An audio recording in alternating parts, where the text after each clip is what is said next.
Wow, that episode was really confusing, and I know exactly why you're here to find out what the hell happened at the end of I May Destroy You. And if you leave here not understanding my video, then I cannot help you. You need to go and speak to someone else because, boy, I do not know for you. I am opinionated Olivia. If you like what I have to say, give me a cheeky little thumbs up, and a subscription would not go amiss. Let's get into this.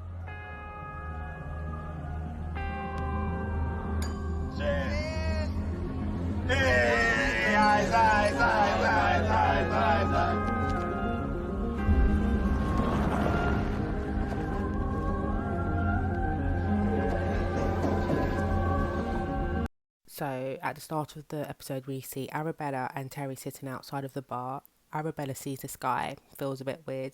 Then she looks inside of the bar. She has a flashback when she sees David, or Patrick. As you know, his name flicks between Patrick and David. And this is a hint that the endings are fictional, but I will come on to this a bit later on. Visibly shocked, Arabella has a flashback of the assault and remembers who the assailant was.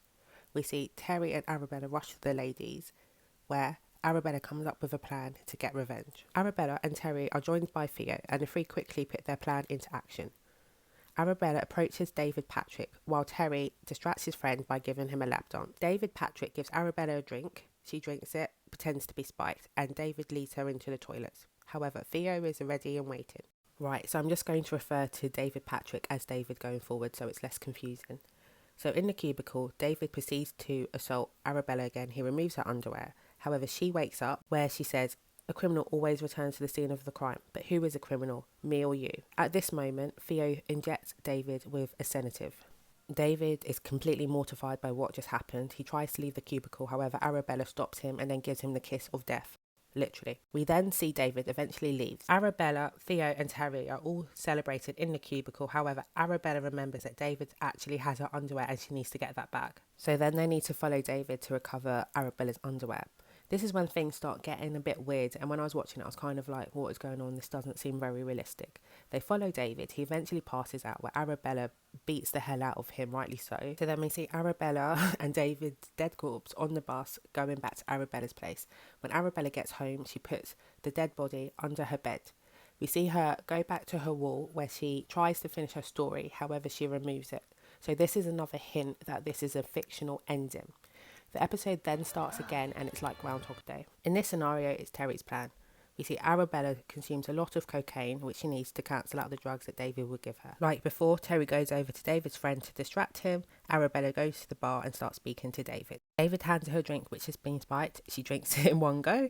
Then the two head down to the toilet where David starts to verbally abuse her.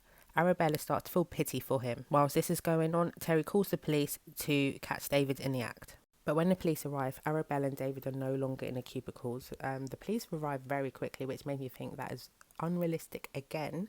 Another hint right there. They've gone back to Arabella's place. If you notice in the scene where they're in a cubicle, David actually starts verbally assaulting Arabella. However, he refers to himself. So we can already see that he has had some trauma in his life. I think it definitely would have been interesting if they explored David's history a bit more. The police arrive at Arabella's and take David away while he is sobbing. Arabella is visibly upset by what just happened. At the end of this scenario, we see Arabella returns to writing and puts this back on the wall.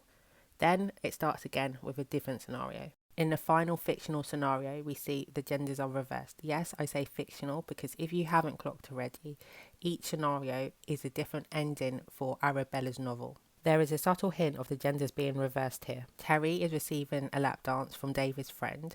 Arabella approaches David and the tone of this is very solemn. David's character is very soft and is surprised when Arabella approaches him at the bar. This time there are no drugs involved and it is daylight at the bar. The daylight not only symbolises that this is fictional and unrealistic, it can also be seen as hope. Arabella has full control in this scenario. She's making love to David, and the next morning she wakes up to David sweetly watching her while she's sleeping. She asks David to leave, and we see David leave quietly with the David that she had killed in the previous scenario. So basically, the three scenarios are all fictional. They are for Arabella's book. She's pondering how to end this. This is hinted throughout each of the scenarios when Arabella writes and puts the writing on her wall. I mean, it isn't clear which ending Arabella Bella eventually went for her book, but I think it's pretty obvious that it probably would have been the third ending, as it was the most positive and it was the final scene that we did see. In scenario 1, this is all about anguish, anger and revenge. In scenario 2, Arabella is exploring the idea that David is a victim as well, and she starts to have pity for him. Finally, in a final scenario, Arabella is able to take back full control, and the two are eventually able to have consensual sex. In the final scenario, we see that Arabella decides not to return to the bar, but instead stay at home with her flatmate and just chill. I mean, I interpreted this as she's found solace, she's content, and she's going to move on with her life. Terry finally gets an acting role in a commercial, which is really good for her, really nice. I enjoyed seeing that. And Arabella eventually self-publishes her book. Today, Arabella Essiedu's second book, January 22nd, is here, finally. In the final scene, she's at a book talk, launching it. She does look a bit sad, and she is clearly still traumatised by her past experience. But overall, I think the ending was quite positive. It was as positive as it could be, considering the subjects it was dealing with. The series dealt with some really traumatic subjects, and it was able to keep a sense of humour, which I think is really one of Michaela Coel's trademarks, and I can only give her tremendous praises for that. And I really enjoyed the series. I don't think there'll be a second season. I don't think there's any need for it. It ended nice and neatly. I thought it was really clever how they interwove Arabella's ending of her book into the storyline. It did leave me a bit baffled, and I'm sure many of you were confused as well. That's why you're here. I hope you found this video really helpful, and now you finally understand I May Destroy You's ending, season finale. If you have any other thoughts, or did you see any other clues throughout the episodes, let me know in the comments below. If you enjoyed this video, give it a thumbs up, and if you like my content, give me a little subscription. You've been listening to Opinionated Olivia, talking about whatever I want. Bye!